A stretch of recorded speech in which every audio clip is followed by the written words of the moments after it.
Shalom, Bapak Ibu, saudara sekalian yang dikasih Tuhan. Selamat sore. Apa kabar Bapak Ibu, saudara semuanya? Tentunya baik-baik dan sehat. Itu doa saya sebagai hamba Tuhan. Bapak Ibu, saudara sekalian yang dikasih Tuhan, minggu ini adalah masih dalam suasana kebangkitan Tuhan. Memang minggu yang pertama itu kalau kita membaca di dalam Injil,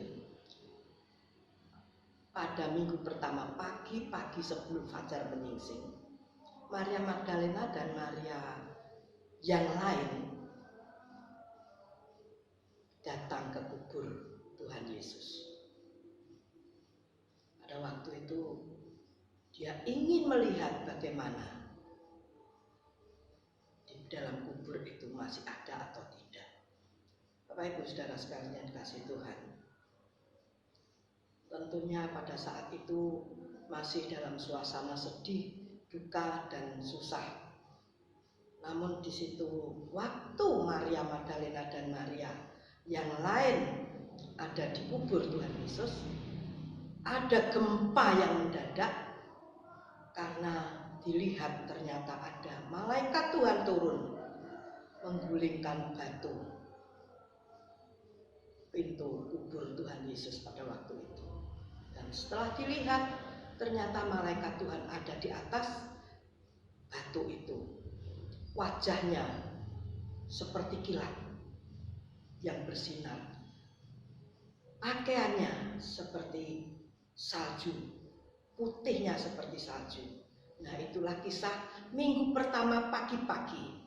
Tetapi pada saat sore hari ini, kita akan membaca bagaimana kisah bukan minggu pagi tetapi minggu malamnya. Kita akan membaca di dalam Yohanes pasal yang ke-20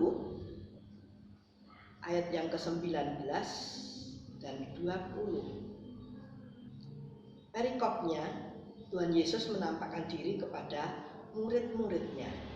Ketika hari sudah malam pada hari pertama minggu itu, berkumpullah murid-murid Tuhan Yesus di suatu tempat dengan pintu-pintu yang terkunci karena mereka takut kepada orang-orang Yahudi pada waktu itu.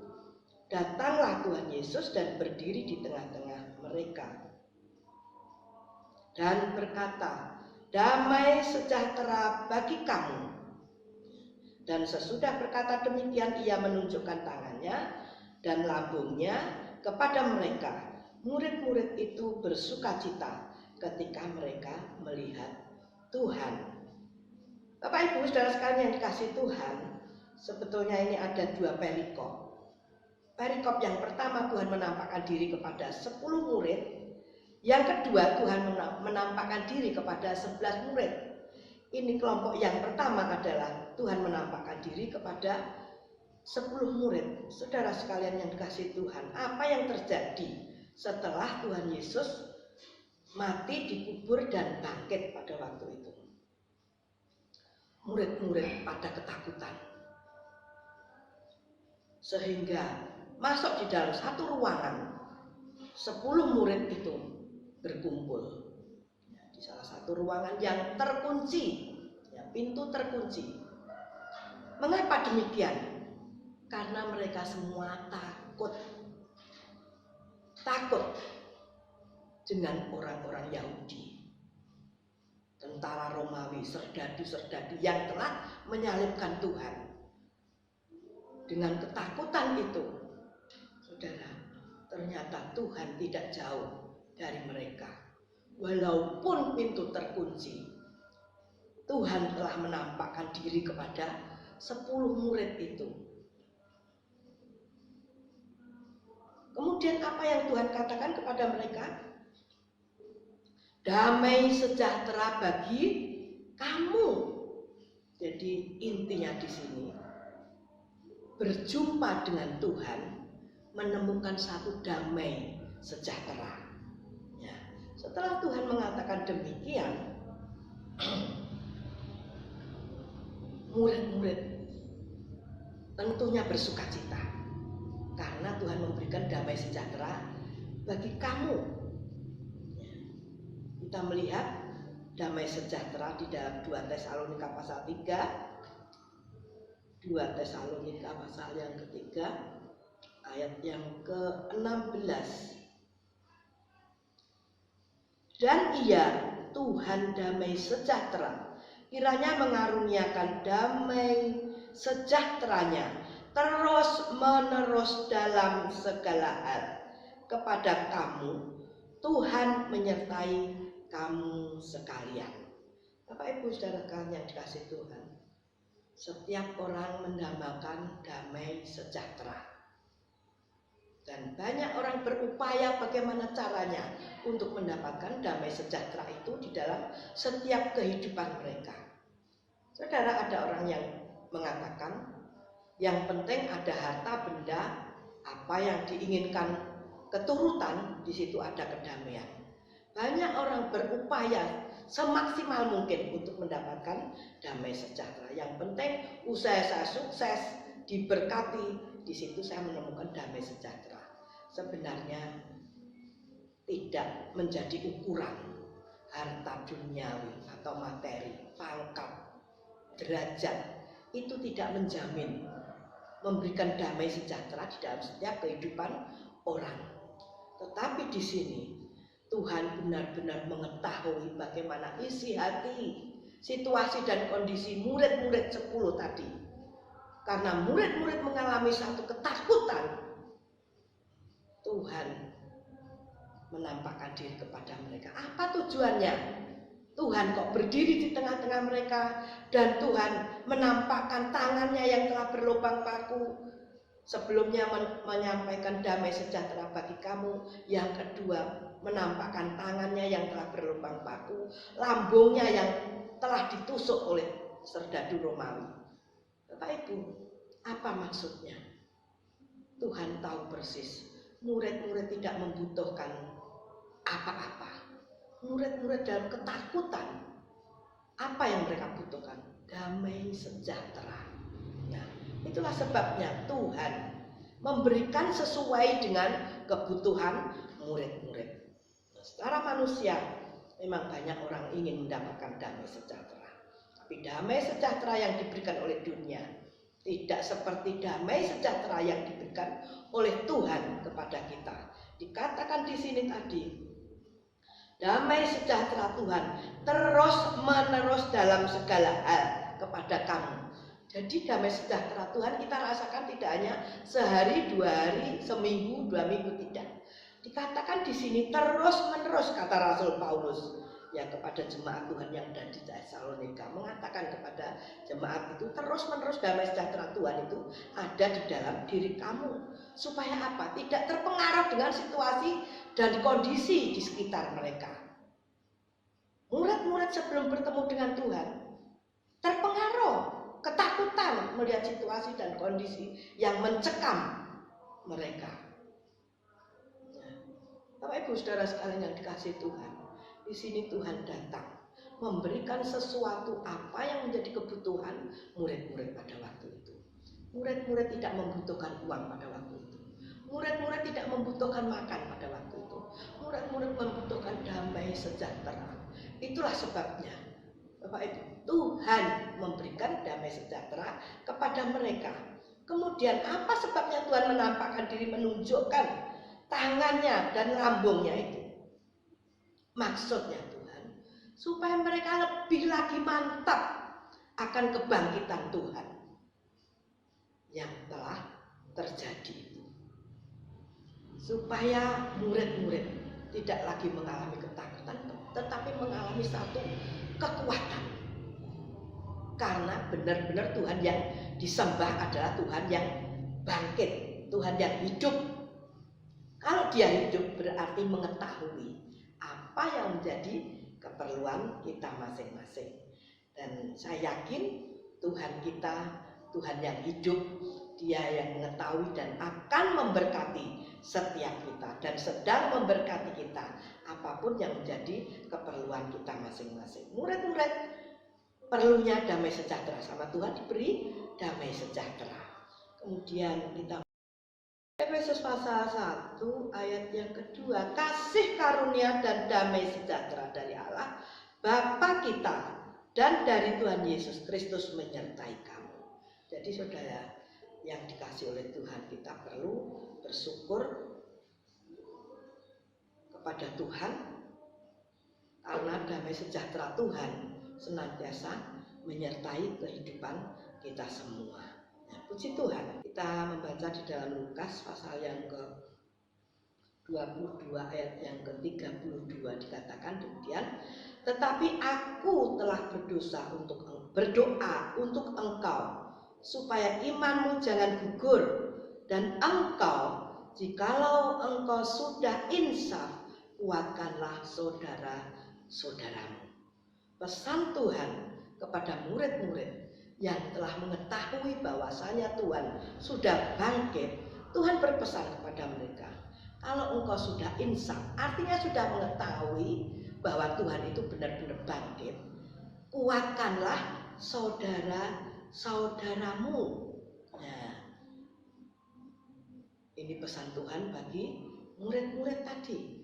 Demikian juga bagi kita semua. Tuhan berpesan tidak hanya kepada murid-murid saja, tetapi berpesan juga kepada kita semua, supaya kita juga menyampaikan kepada orang lain. Artinya kita bersaksi bahwasanya Tuhan yang kita sembah adalah Tuhan yang hidup dan berkuasa memelihara setiap kehidupan kita. Ini yang pertama tentang damai sejahtera. Dan disambung langsung sukacita. Ya. Kemudian selanjutnya ayat yang ke-22 Yohanes pasal yang ke-20 ayat yang ke-22. Dan sesudah berkata demikian, ia menghembus mereka dan berkata, terimalah Roh Kudus. Setelah Tuhan Yesus menampakkan diri dan menunjukkan tangan dan lambungnya kepada mereka semua, Tuhan menghembuskan nafas kepada mereka semua. Terimalah Roh Kudus, kata Tuhan. Terimalah Roh Kudus berarti Tuhan memberikan Roh Kudus kepada 10 murid tadi. Bapak Ibu Saudara sekalian yang dikasihi Tuhan, Roh Kudus itu akan memberikan kemampuan bagi kita untuk berkata-kata. Roh Kudus memberikan kemampuan kepada kita untuk menghadapi segala situasi dan kondisi dengan tenang dan tidak takut menghadapinya. Seperti Rasul Petrus dan Rasul Yohanes yang pernah saya sampaikan, bahwasanya karena Roh Kudus yang ada di dalam dirinya, sehingga dia berani bersaksi kepada mahkamah agama, kepada ahli-ahli Taurat, kepada orang-orang Farisi. Pada waktu itu, apa yang dikatakan Rasul Petrus dan Rasul Yohanes? Dia bersaksi, di bawah kolong langit ini tidak ada nama yang di dalamnya mengandung keselamatan. Dengan berani Rasul Petrus dan Yohanes menyampaikan kepada mahkamah agama dan para ahli Taurat, orang Farisi. Bahkan dia mengatakan, kalau saudara memutuskan lebih baik yang mana? Takut kepada Tuhan apa? Takut kepada manusia. Saya mengambil keputusan, saya lebih takut kepada Tuhan daripada kepada manusia. Itu pribadi yang sudah mendapatkan Roh Kudus di dalam kehidupannya. Contohnya Rasul Yohanes dan Rasul Petrus, bahkan Rasul Paulus juga pernah saya sampaikan dengan berani karena Roh Kudus yang ada di dalam dirinya. Selanjutnya, Roh Kudus itu berfungsi dalam kehidupan kita. Yohanes pasal yang ke-14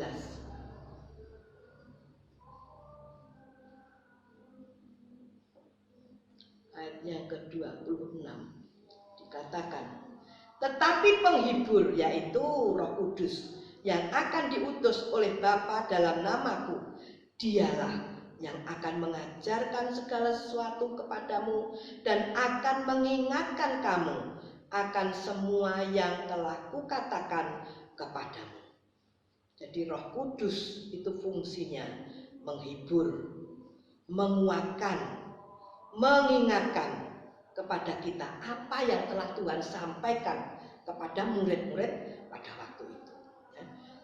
Puji nama Tuhan. Kemudian ayat yang ke-23, Yohanes pasal yang ke-20 tadi, ayat yang ke-23 dikatakan,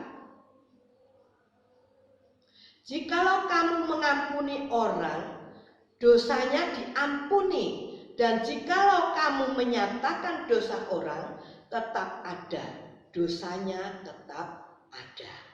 Jadi di sini Tuhan memberikan kuasa kepada kita untuk mengampuni orang yang bersalah kepada kita. Kalau kamu mengampuni, Tuhan juga akan mengampuni. Tetapi kalau kamu tidak menyatakan pengampunan kepada mereka, dosanya tetap ada pada mereka. Tetapi apakah itu perlu kita perbuat, Bapak Ibu? Kita perlu mengampuni mereka yang bersalah kepada kita, karena kita mengingat dosa kita sebesar apapun telah diampuni oleh Tuhan. Sebesar apapun dosa kita telah diampuni oleh Tuhan. Itulah sebabnya walaupun Tuhan memberikan kuasa kepada kita, dosamu tetap ada, itu dosanya tetap ada. Tetapi bagi kita semua, mari hidup kita yang sudah ada Roh Kudus, Roh Kudus memberikan kita kemampuan untuk mengampuni orang lain. Puji Tuhan. Kita membaca di dalam Kisah Rasul pasal yang ke-1.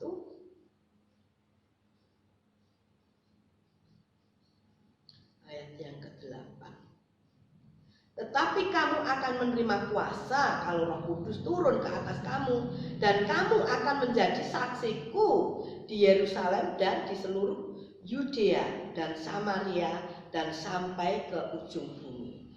Bapak Ibu Saudara sekalian yang dikasihi Tuhan, di sini kalau Roh Kudus sudah diberikan Tuhan kepada kita, kita harus bisa menjadi saksi. Bahkan itu otomatis. Kalau Roh Kudus ada di dalam hidup kita, otomatis kita akan menjadi saksi bagi dunia ini. Hidup kita yang sudah percaya kepada Tuhan itu akan berdampak di sekitar kita masing-masing. Mereka tidak melihat siapa-siapa di sekitar kita. Lihat kita ini adalah orang percaya kepada Yesus Kristus. Bagaimana hidupnya orang yang percaya kepada Tuhan Yesus Kristus. Mereka melihat bagaimana kehidupan kita setiap hari. Nah, itulah sebabnya Tuhan menghendaki supaya kita menjadi saksinya Tuhan. Ya, menjadi saksinya Tuhan. Untuk memberitakan, sebelum kita memberitakan diri kita, sudah lebih dahulu memberikan teladan bagi mereka. Setelah itu kita baru menyampaikan, ya, menyampaikan tentang Yesus Tuhan yang bangkit, Yesus Tuhan yang hidup, ya, bukan yang mati, yang hidup dan mampu, ya, mampu membawa kita dalam kerajaan surga. Minggu yang lalu sudah saya sampaikan. Bapak Ibu Saudara sekalian yang dikasihi Tuhan, kelompok yang kedua yaitu ayat yang ke-24. Yohanes pasal yang ke-20 ayat yang ke-24. Nah, ini kelompok yang kedua. Tuhan mempedulikan Thomas. Kalau yang kelompok pertama tadi ada berkat yang luar biasa, karena ada perjumpaan dengan Tuhan. Yang kedua, Tuhan memperdulikan Thomas. Saudara, kalau kita pikir siapa Thomas itu? Thomas adalah salah satu murid yang tadinya tidak berkumpul bersama-sama dengan 10 murid yang tadi. Ini 8 hari kemudian, murid-murid itu berkumpul lagi di tempat yang sama. Di tempat yang sama. Karena mereka telah mengatakan kepada Thomas bahwa Tuhan kita itu Tuhan telah bangkit, Tuhan telah hidup dari antara orang mati. Apa kata Thomas? Aku belum percaya kalau aku belum mencucukkan jariku ke telapak tangannya dan melihat lambungnya yang telah ditusuk oleh serdadu Romawi. Aku belum percaya. Saudara, Thomas yang tidak gampang percaya kepada firman atau peristiwa itu, Tuhan ternyata juga memperdulikan Thomas. Pada waktu berkumpul yang kedua, Thomas ada di tengah-tengah. Thomas itu di dalam kamus Alkitab dikatakan Didimus, yang artinya si kembar. Saudara, ternyata Thomas itu ada kembarannya, tetapi sini disebut hanya Thomas. Padahal Thomas itu ada kembarannya. Kira-kira siapa ya Bapak Ibu kembarannya? Sebab di saat kita berbakti tidak 100% jemaat itu datang. Mesti ada yang tidak datang, 1 atau 2 tidak datang. Nah itu loh kembarannya Thomas. Bapak Ibu Saudara sekalian yang dikasihi Tuhan, setelah 8 hari kematian, kemudian berkumpul lagi di tempat itu, tetap pintu terkunci. Saudara, mengapa saya katakan di sini Tuhan memperdulikan Thomas? Ternyata di sini mari kita baca ayat yang ke-25. Maka kata murid-murid yang lain kepadanya, maka kata murid-murid yang lain itu kepadanya, kami telah melihat Tuhan. Tetapi Thomas berkata kepada mereka, sebelum aku melihat bekas paku pada tangannya, dan sebelum aku mencucukkan jariku ke dalam bekas paku itu, dan mencucukkan tangannya ke dalam lambungnya, aku tidak akan percaya. Sekali-kali aku tidak akan percaya. Kemudian ayat yang ke-26. 8 hari kemudian murid-murid Tuhan Yesus berada kembali dalam rumah itu, dan Thomas bersama-sama dengan mereka sementara pintu-pintu terkunci. Tuhan Yesus datang dan ia berdiri di tengah-tengah mereka dan berkata, damai sejahtera bagi kamu. Kemudian apa yang dikatakan selanjutnya? Kemudian ia berkata kepada Thomas, taruhlah jarimu ini di sini dan lihatlah tanganku, ulurkanlah tanganmu dan cucukkan ke dalam lambungku, dan jangan engkau tidak percaya lagi, melainkan percayalah.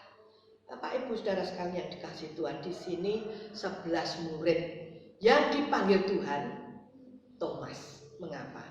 Karena Tuhan tahu persis Thomas adalah orang yang tidak gampang percaya kepada berita Injil, berita tentang kebangkitan Tuhan. Ternyata di sini diperhatikan oleh Tuhan. Itulah sebabnya Tuhan menunjukkan itu tangan yang berlubang paku kepada Thomas. Thomas, cucukkan jarimu ke telapak tanganku dan ke lambung yang pernah ditumbak. Ini bukti kalau Tuhan itu memperdulikan semua orang.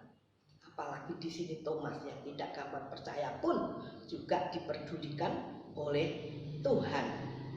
Tuhan memperhatikan Thomas yang tidak gampang percaya kepada Tuhan. Apa tujuannya itu? Tujuan Tuhan supaya apa?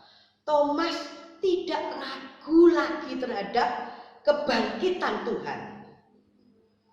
Jadi Tuhan mempunyai tujuan menunjukkan tangannya dan lambungnya kepada Thomas. Tujuannya supaya Thomas itu tidak ragu terhadap kebangkitan Tuhan. Nah, puji Tuhan. Apa yang terjadi setelah Tuhan menunjukkan telapak tangan dan lambungnya? Kita membaca ayat yang ke-28 dan 29. Thomas menjawab dia, "Ya Tuhanku dan Allahku."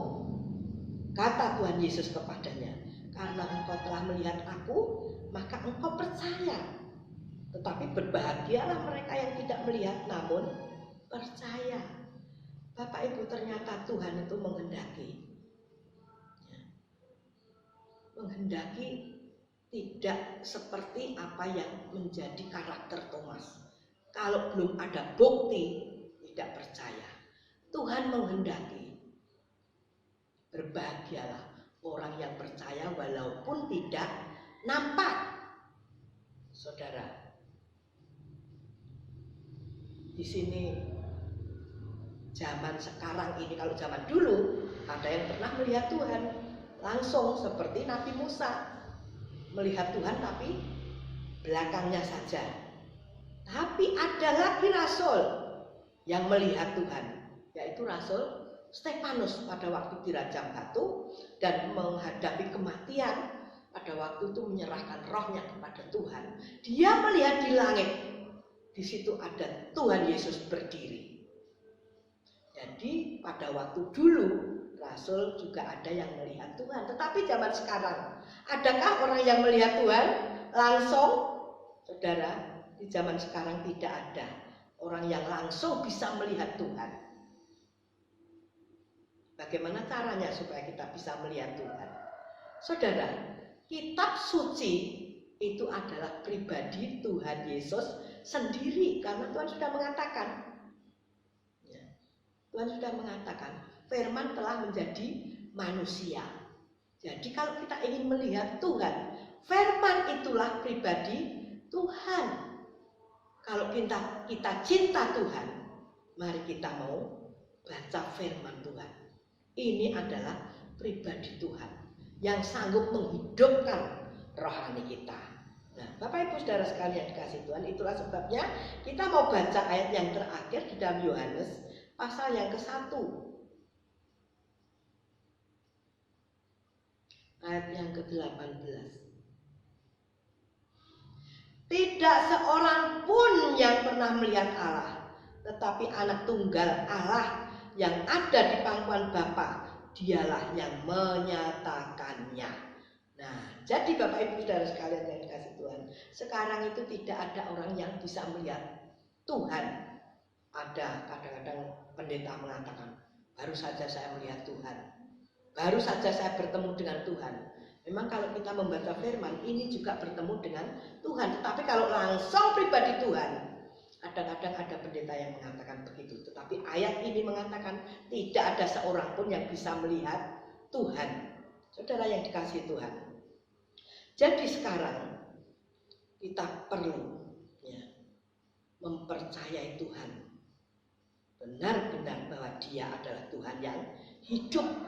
Thomas saja sudah mengakui kalau ya Tuhanku dan Allahku.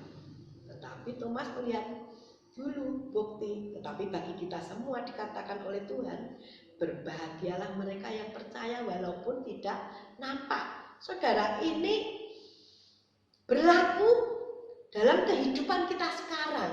Sekarang ini kita kan tidak melihat Tuhan langsung. Nah, itu loh yang dikatakan berbahagia. Namun kita percaya walaupun kita tidak melihat Tuhan. Kita percaya kalau Tuhan itu ada, Tuhan hidup, Tuhan berkuasa, memberkati, memelihara kita semua, bahkan membawa kita ke dalam kerajaan surga pun Tuhan mampu. Kita yakin itu. Baru itulah yang dinamakan berbahagia. Berbahagialah orang yang percaya walaupun tidak nampak. Puji Tuhan. Jadi Bapak Ibu Saudara sekalian yang dikasih Tuhan, firman Tuhan sore hari ini ada dua hal, yaitu perjumpaan dengan Tuhan mendatangkan damai sejahtera. Perjumpaan dengan Tuhan mendatangkan sukacita. Berjumpa dengan Tuhan diberikan Roh Kudus di dalam kehidupan kita, dan Roh Kudus memampukan kita untuk menghadapi segala situasi dan kondisi. Dan Roh Kudus memberikan kita keberanian untuk bersaksi. Nah, puji nama Tuhan. Kelompok yang kedua, Tuhan memperdulikan Thomas. Demikian juga Tuhan memperdulikan kita semua. Amin Bapak Ibu, puji Tuhan. Jadi Bapak Ibu Saudara sekalian yang dikasih Tuhan, perjumpaan dengan Tuhan itu sangat penting. Bagaimana caranya kita berjumpa dengan Tuhan? Datanglah kepada Tuhan dengan kerendahan hati,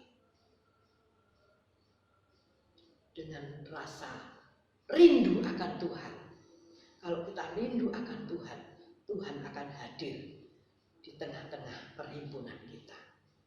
Di situ kita akan merasakan berkat yang luar biasa, merasakan kepedulian Tuhan di dalam hidup kita.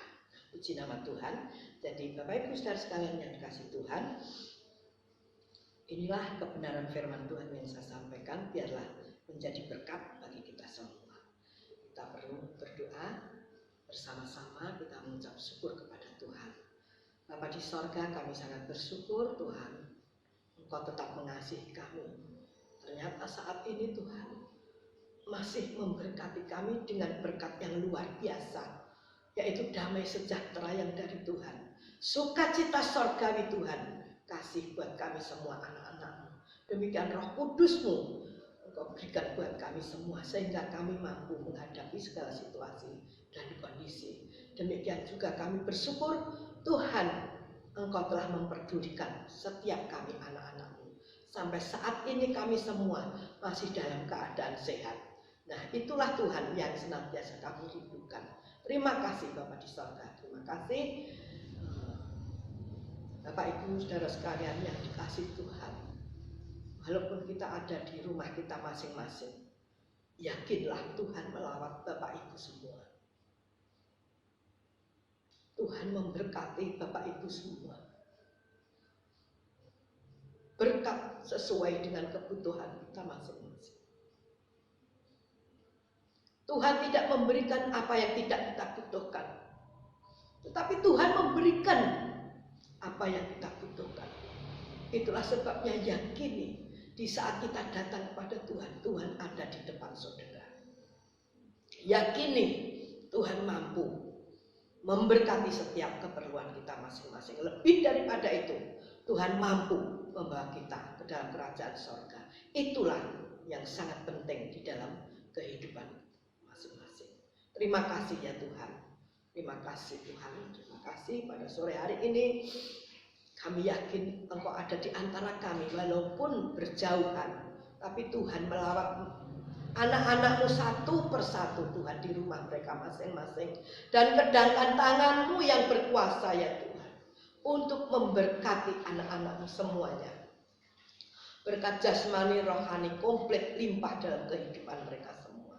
Berkati kerinduan cita-cita masa depan anak-anak kaum muda semua. Bahkan Tuhan pakai kami semua, jemaat Tuhan, GPT Yesus Ajaib Jatimulyo ini menjadi saksi-saksinya Tuhan. Terima kasih Bapak di sorga. Terima kasih Bapak Ibu Saudara sekalian dikasih Tuhan. Biarlah berkat Allah Bapa, cinta kasih dari Tuhan kita Yesus Kristus, persekutuan di dalam Roh Kudus, kiranya akan memberkati kita semua. Mulai dari saat ini sampai selama-lamanya. Di dalam nama Tuhan Yesus Kristus, memberkati kita semua. Yang percaya katakan amin.